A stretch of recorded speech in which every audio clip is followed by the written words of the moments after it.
Welcome back to Ask Allison. Here's today's question. I'm worried I'm charging too much. What do I do?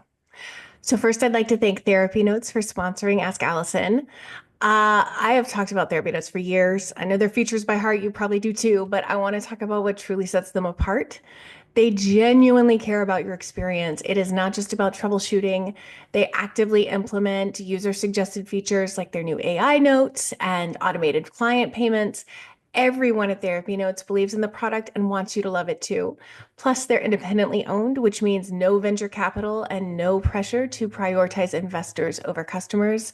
That independence allows them to keep prices fair, to focus on innovation, and to prioritize customer experience. With over 100,000 therapists already on board, they have proven that you don't have to compromise success for quality.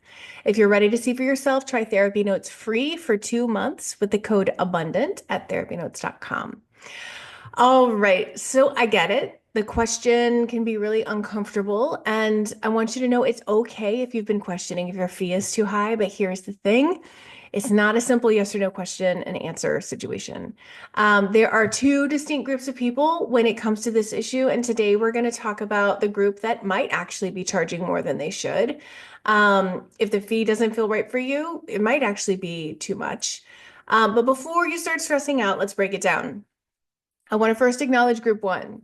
Those of you who feel like you're charging too much, but when you dig deeper, you realize it's more about your mindset than the actual fee.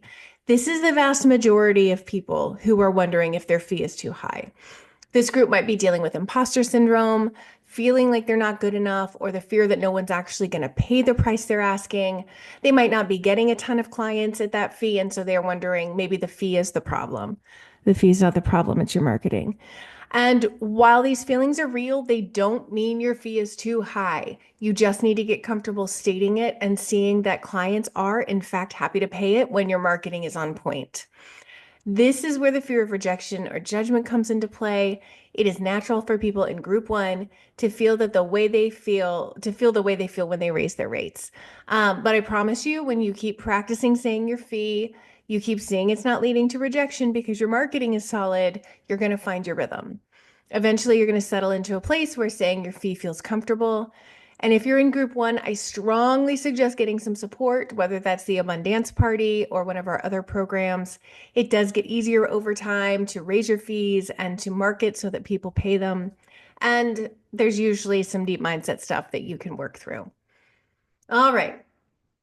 Today, we're actually talking about group two. These are the people who have been charging a fee for a while, and despite everything looking fine on the outside, something feels off inside. You may have set your fee at some point because it felt like the right thing to do. Maybe you were looking around, everybody else is charging this really high amount where you live. Maybe it's a high cost of living area. But over time, it hasn't felt quite right anymore. And I get that. It can happen to many of us. It's happened to me. And it's important to address this. So, why the fee you set might not be right anymore. Um, it's about alignment, essentially. So, I'll tell you a personal story. Back in 2017, I raised my consulting fees. The demand for my services was growing. My calendar was fully booked. I had a waiting list for my $5,000 3-month consulting package. And so I thought, okay, well, there's a lot of demand here. Let's raise the price and relieve some of the pressure on my time. I shifted to a new offering that was 1 month, 3 sessions for $3,000. This was encouraged by a coach. It seemed like a reasonable adjustment. And within a month, I had several people take me up on it. But even though I was getting clients, something inside me felt really uneasy. I wasn't sure why. I felt like the model wasn't quite sitting well. It wasn't about the money and it wasn't about feeling unworthy. It was just this gut feeling that something was off.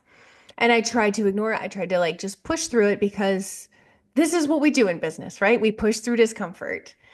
But after reflecting some more, I realized my initial gut feeling wasn't about charging too much. It was about how I was delivering my services. What I was really struggling with was like the purpose of my offer, not necessarily the price tag attached to it. So that fee was kind of a red herring.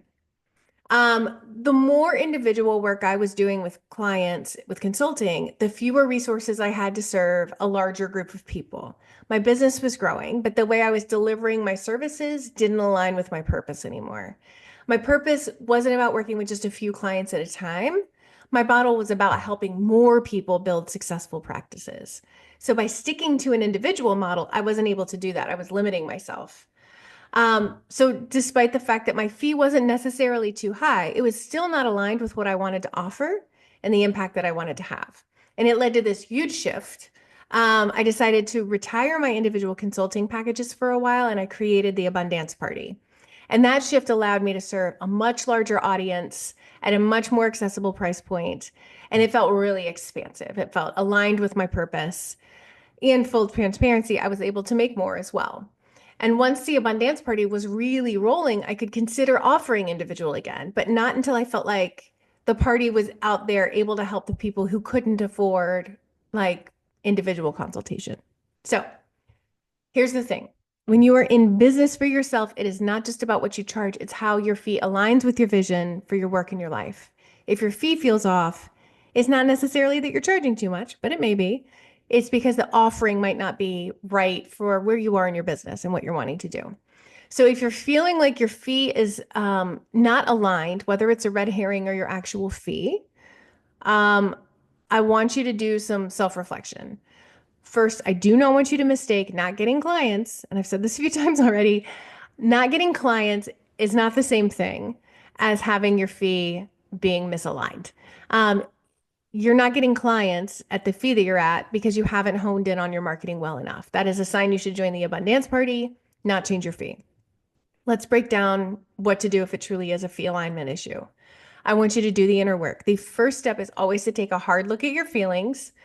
Are you uncomfortable because of money shame or imposter syndrome? Is it the discomfort coming from the structure of your offering or the way you deliver your services or your overall business model? Spend some time getting really clear on why your fee feels off. Next, I want you to consider a different business model to see if that makes sense. Maybe you want to be doing more groups because they light you up more. You definitely wouldn't charge the same amount for your group per person as you are for your individual appointments. So see if maybe that's something that fee discomfort is pointing you to. Align your fee with your purpose. Your fee could support your overall business and your personal goals. So for me, the individual consulting model was no longer in alignment with my desire to help more people. If you are feeling burned out or stretched too thin, it might be time to reconsider the type of work you're doing and how you're offering it. There's so many ways to be really creative in how you structure your services while maintaining a fee that feels good for you. And for that, I want you to know it's a process. It's not a one-time thing. Keep in mind that your fee and your business model are not set in stone. As your practice grows and evolves, your fee may need to evolve too. Constant reflection and course correction are a normal part of business.